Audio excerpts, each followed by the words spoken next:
그날 밤 그곳을 지나지 않았다면 비밀스러운 그 존재를 영영 눈치채지 못했을 겁니다. 10월 초 아마 추석 다음 날인가 그때쯤 가다가 쓱 봤는데 뭔가 불이 켜진 걸 본 거예요. 순간. 그래서 이제 이상하다. 불이 켜졌던 것 같은데 하고 이제 저쪽 갔다가 다시 돌아가게 돼요. 내가 잘못 봤나? 이러면서 바로 이 집이 여기 매매 붙어있는 이 집. 동희 씨가 카페를 차리려다 포기하고 몇 년째 비워놓은 그 집. 다른 지역에 살고 있는 동익 씨는 이곳을 자주 드나들지 않았습니다. 확인해 보니까 불이 켜진 게 보여요. 그래서 내가 전에 와서 이걸 불을 그냥 켜놓고 갔나 했는데 뭔가가 형광등처럼 켜져가지고 이제 밝아요, 방이. 자신의 실수로 불을 켜뒀나 생각했지만 가까이 들여다볼수록 어딘가 이상했답니다. 동익 씨는 자신의 집에 누군가 숨어들었다는 걸 직감합니다. 꽤 캄캄하니까 이제 누가 하면서 팍 팬트만 시끄러워 나왔는데 내 딱 있으니까 아유 죄송합니다. 동익 씨네 빈집에서 속옷 바람으로 나왔다는 남자. 마치 집주인인 양 구는 그 남자는 버젓이 살림을 차려놨답니다. 각종 가구와 가전은 물론 냉장고엔 식재료도 가득했습니다. 남자는 주인 없는 집에 몰래 들어와 제 집인 듯 살고 있었던 겁니다. 설마 싶었죠. 제 집에 누가 이제 들어와 있는데 이건 뭐지? 집주인에게 발각된 지도 벌써 반년이 훌쩍 흘렀지만 여전히 집을 차지하고 있다는 남자. 하지만 그를 만난 건 쉽지 않았습니다. 전원이 꺼져 있어 삐 소리 후 소리샘으로 연결되오며 주택들이 즐비한, 그래서 숨어 살기도 쉽지 않을 이곳에 남자는 대체 어떻게 살림을 차린 걸까? 지난해 가을 매물로 나온 집을 보고 싶다며 집주인 동익 씨에게 연락을 해왔다는 남자. 굉장히 적극적으로 이 친구는 자기가 집이 부산인데 주택이 너무 힘들어서 거기를 자기가 임대했으면 좀 좋겠다. 그래서 임대 계획이 없다 하니까 어떻게 하면 이거 제가 사면 얼마일까요? 하면서 뭐 이것저것 물어봅니다. 마치 집을 살 것처럼 유난히도 질문이 많던 남자. 그날 이후 소식이 없었습니다. 그런데 바로 그 남자가 허락도 없이 내 집에 숨어든 겁니다. 영화에서나 볼 법한 일은 어떻게 가능했을까? 우린 그 남자를 꼭 만나고 싶었습니다. 그런데 저는 경기도에 와 있어 월요일에 내려갑니다. 저를 만나시기 전에 집주인이 이야기하는 집에 한번 가보시고요. 우린 집주인 동익 씨와 그 남자 김 씨의 동의를 얻어 집으로 들어가 봤습니다. 여기 있대. 첫 느낌은 평범해도 너무 평범한 가정집입니다. 다소 어수선하긴 하지만 집안 사정도 비슷합니다. 신발장, 신었던 신발들. 와, 이 짐들은 다 뭐야? 와, 진짜 많은데 이거? 웬만한 가정집 하나를 옮겨 놓은 듯 이 방 저 방을 가득 메우고 있는 남자의 살림살이들. 남자가 서재로 쓰는 듯 보이는 방 안엔 장르를 넘나드는 다양한 책들이 책장에 빼곡히 채워져 있습니다. 그런데 잠깐만.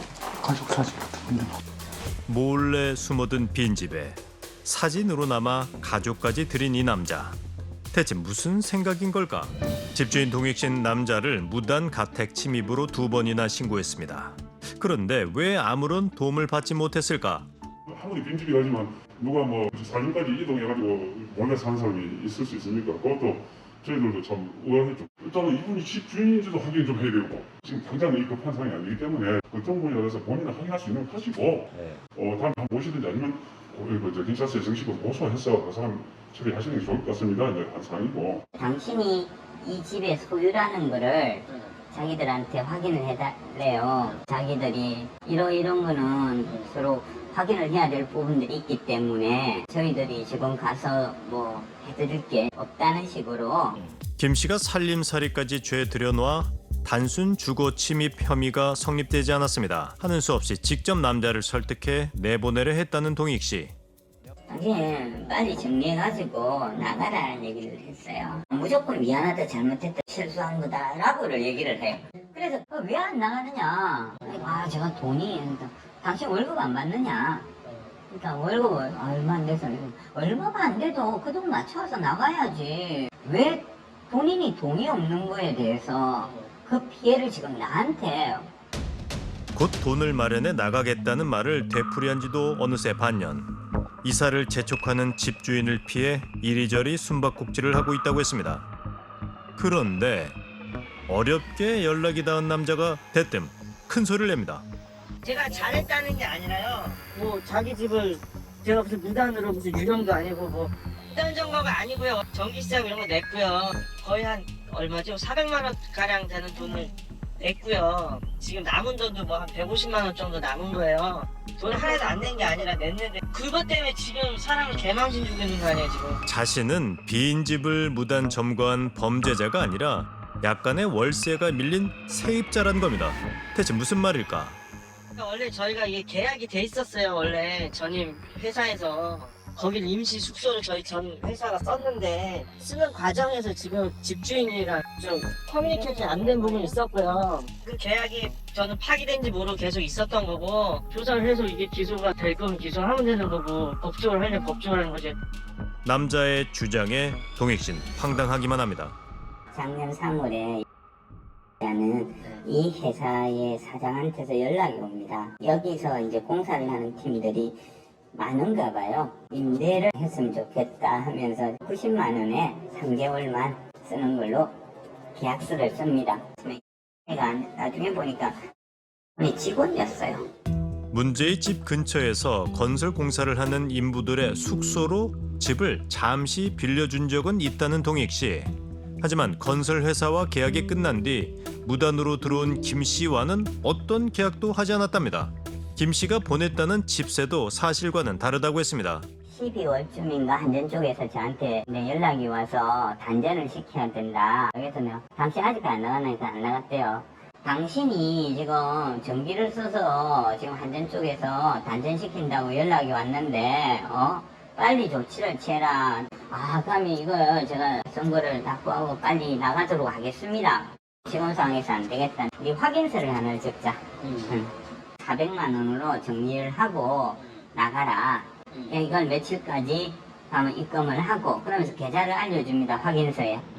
남자는 지난 4월 무단으로 집을 이용한 것에 대한 사용료 및 공과금 등의 명목으로 400만 원을 지불하고 퇴거하겠다는 약정서를 씁니다. 약속대로라면 5월 초 이사를 했어야 하는 남자. 하지만 그는 동익 씨에게 300만 원을 입금한 뒤 여전히 집을 차지하고 있습니다. 그와의 숨바꼭질이 시작된 지 5일째 되던 날 남자가 나타났습니다. 수사를 받기 위해 경찰서를 찾은 겁니다. 자신은 문제의 김 씨가 아니라고 거짓말을 한 남자. 그에게서 진실을 들을 수 있을까? 그러니까 지금 알고 싶은 게 뭐예요? 왜 그 집을 들어갔느냐? 들어간 거 소개시켜주고 들어가라고 했으니까 들어갔죠. 일을 하니까. 그래갖고 그때 키를 받고 그러고 나서 10월 5일날 저기 뭐 이삿짐 해가지고 들어간 거예요. 씨가 야 여기 들어와서 숙소를 사용을 해라. 그래서 거기서 해준다 그랬기 때문에 제가 들어오지. 계약도 안 되는데 너는 거기 집에 이사를 하냐고요. 그러니까 나는 속은 거라니까. 자신도 피해자랍니다. 새로 취직을 한 직장 대표가 숙소를 알선해줘 이사를 한 죄밖에 없다는 남자. 그럼 그 이후에는 왜 안 나가신 거예요? 그 이후에는 일부 짐을 뺐는데 그러니까 일부의 짐이지. 빼고 돈도 300을 줬잖아요. 그거 어떻게 하라고 그래?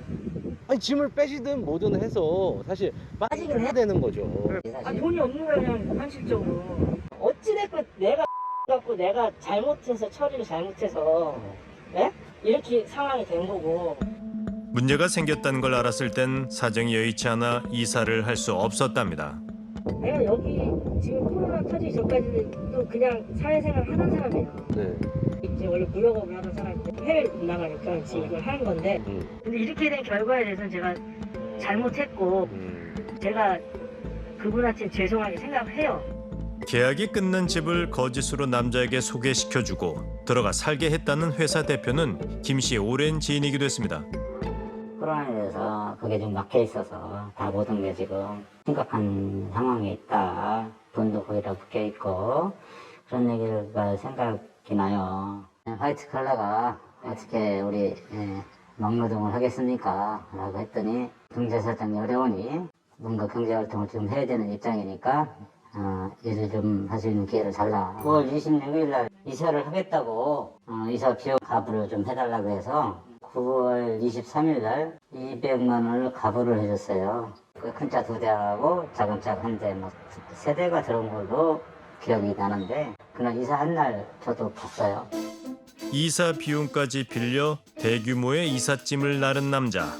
알고 보니 김씨는 참 요란스럽고 당당하게 빈집을 차지했던 겁니다.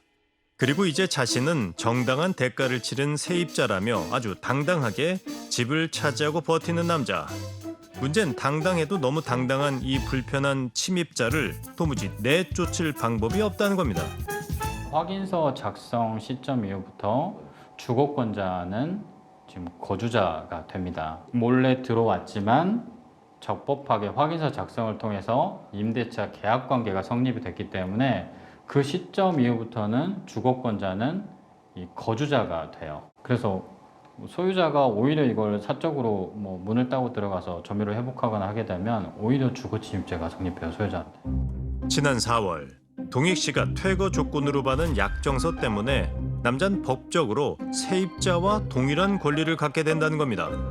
절차를 밟아 남자를 집에서 내보낼 수는 있지만 이 과정에서 피해는 고스란히 집주인의 몫이 될 가능성도 크다고 했습니다.